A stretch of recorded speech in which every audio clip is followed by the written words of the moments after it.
Memórias de quem viveu a história. O Grupo Futebol de Goiás apresenta hoje mais uma novidade, o podcast Futebol de Goiás e suas histórias. Estou ao lado do João Paulo de Medeiros, eu sou o Rafael Bessa e hoje, seguindo os nossos projetos de resgate do futebol goiano, uma lenda viva da história ao nosso lado, né, João? Ele marcou a história do futebol goiano, da cidade de Goiânia e vai marcar a história também estreando aqui o nosso podcast, né, Rafa? Não poderia ser diferente, não poderia ser melhor. Estamos com Otávio Joaquim Coelho Machado. Para quem não sabe, no dia 9 de março de 1975, foi dele o gol que inaugurou o estádio Serra Dourada. Por Otávio, quem que é Otávio? Otávio é um cidadão português comum, humilde, orgulhoso do seu passado, construindo com muita dedicação, construindo com a ajuda e a contribuição de muitos colegas, de muitos treinadores, um passado que me orgulho, um passado que me identifica, um passado que efetivamente faz de mim alguém que se sente feliz. E feliz acima de tudo também por ter feito história em locais tão bons, em momentos tão agradáveis para essas cidades, para esse estado como é o estádio de Goiás, para um estádio de Serra Dourada e de ver o seu nome gravado historicamente para a sua história. É um momento efetivamente de grande regozijo e de grande satisfação. Como que foi esse bendito primeiro gol no Serra Dourada? O senhor lembra do lance exatamente? Já imaginaste um estádio com 70 mil pessoas, com uma grandiosidade, dia de festa, inauguração, todo o torcedor louco, é? Aquele estádio só podia ser inaugurado com um grande golo, não podia ser inaugurado com um frango de um guarda-redes, não é? Tinha que ser com aqueles golos indefensáveis, onde o guarda-redes fez tudo para lá chegar, não conseguiu, para que ficasse marcado na história. E foi aquele gol, foi isso mesmo. Foi um gol à dimensão daquele acontecimento.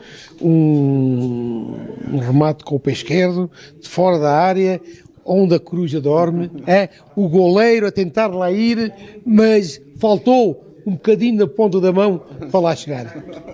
E o estádio ficou mudo? Como é que foi depois que a bola bateu dentro da rede? Não, ficou agora mudo. O estádio estava ali para vibrar, era dia de festa, repara, um dia diferente para todos nós, para o jogador, para o Lincoln, para todos os jogadores da seção goiana, foi um dia diferente para toda a gente. Hoje, 44 anos passados dessa história, o senhor tem a possibilidade de voltar aqui a Goiânia e ver que é um feito, né? Tanto é que a gente está aqui conversando com o senhor hoje. Mas na época, quando o senhor marcou o gol, o senhor pensou nisso, assim, que era um marco histórico, porque era o primeiro jogo do estádio?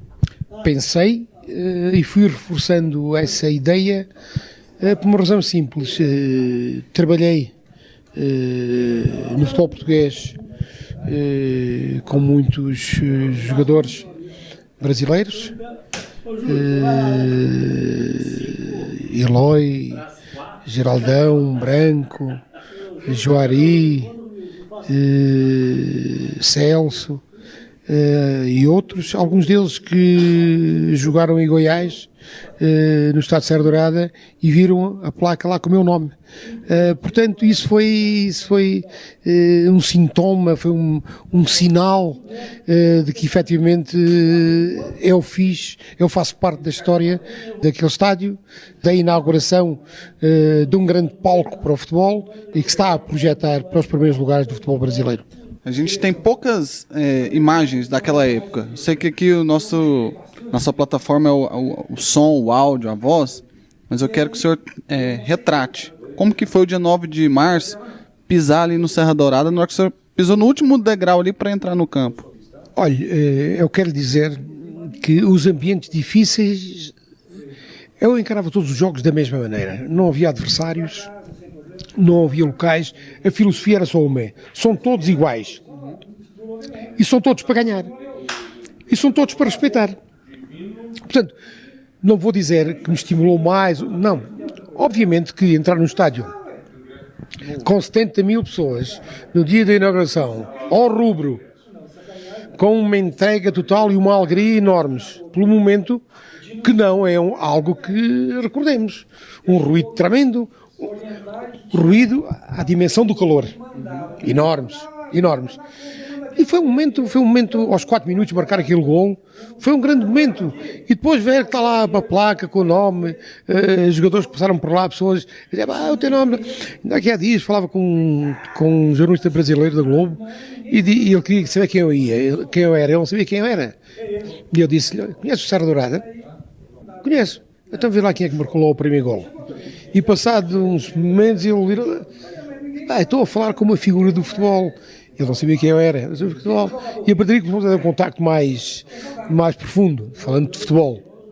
Portanto, dizer ou negar tudo isso, não, a evidência é que foi um grande momento, um grande público, uma inauguração de um palco extraordinário de apaixonados de futebol. Otávio, vocês vieram para Goiânia, cientes de que iriam enfrentar a seleção goiana. Estou te fazendo essa pergunta porque eu já ouvi uma história, inclusive do Tuíra, de que havia uma ideia de que vocês iriam enfrentar a seleção brasileira e não a seleção goiana. Teve isso? Eu penso que essa discussão se fez, mas a nós jogadores e a mim preferencialmente, obviamente que a seleção brasileira era outro patamar, mas a seleção de uma região, a Goiânia, bons jogadores. Eu já conheci o Lincoln do Belenenses, não nos deixou de ter motivação. Entregamos, o Goiás ganhou, a seleção do Goiânia ganhou, foi melhor, parabéns, eu marquei o primeiro gol, estou feliz, e isso basta-me. Agora, é óbvio que defrontar a seleção brasileira é sempre a grande ambição de qualquer jogador de futebol, muito mais quando a gente sabe e tem a consciência e admira que o Brasil é o país do futebol. Mas vocês vieram sabendo que ia enfrentar a seleção goiana ou imaginavam na cabeça de vocês que vocês iam enfrentar a seleção brasileira? Não foi discussão entre a equipa. Foi discussão, se calhar, entre os dirigentes. Na comunicação não se deu grande importância também a essa situação. Penso que aquilo que causou, ou que terá causado maior discussão, era março.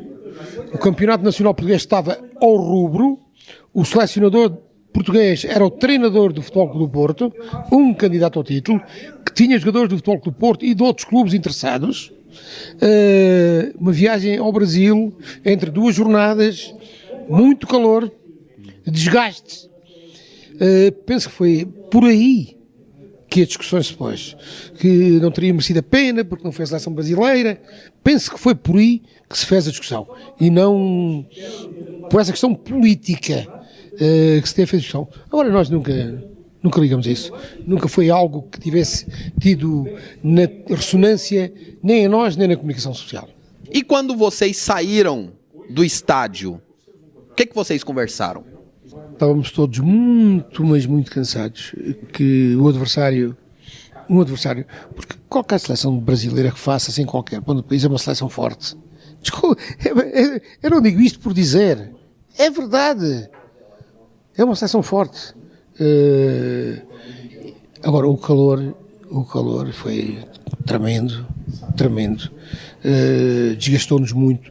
Na segunda parte fomos abaixo, eu saí, na segunda parte por cansaço, por desgaste, fomos abaixo, e os jogadores de Goiás ganharam com justiça, com naturalidade, a seleção de Goiânia, com justiça, com naturalidade, e nós queríamos ganhar, não conseguimos, o adversário foi mais forte. Parabéns. Otávio Joaquim Coelho Machado, natural da cidade de Palmela, em Portugal. Nada melhor do que um personagem como esse para abrirmos mais esse produto aqui do Futebol de Goiás, o podcast Futebol de Goiás, suas histórias, né, João? Maravilhoso, o seu Otávio aqui, muito simpático, conhece muito de futebol, foi uma honra essa entrevista. Muito obrigado, nós estamos honrados de estar aqui cara a cara com a história. O prazer é todo meu. Obrigado. Obrigado, Bel. Conversamos com Otávio Joaquim Coelho Machado. O Grupo Futebol de Goiás e suas histórias está disponível, está à sua disposição no site futeboldegoias.com.br e também em nossas redes sociais, no Facebook e também no Instagram. Você conferiu o podcast Futebol de Goiás e suas histórias. Mais uma produção do Grupo Futebol de Goiás. Futebol de Goiás e suas histórias. Redescobrindo o passado para compreender o futuro.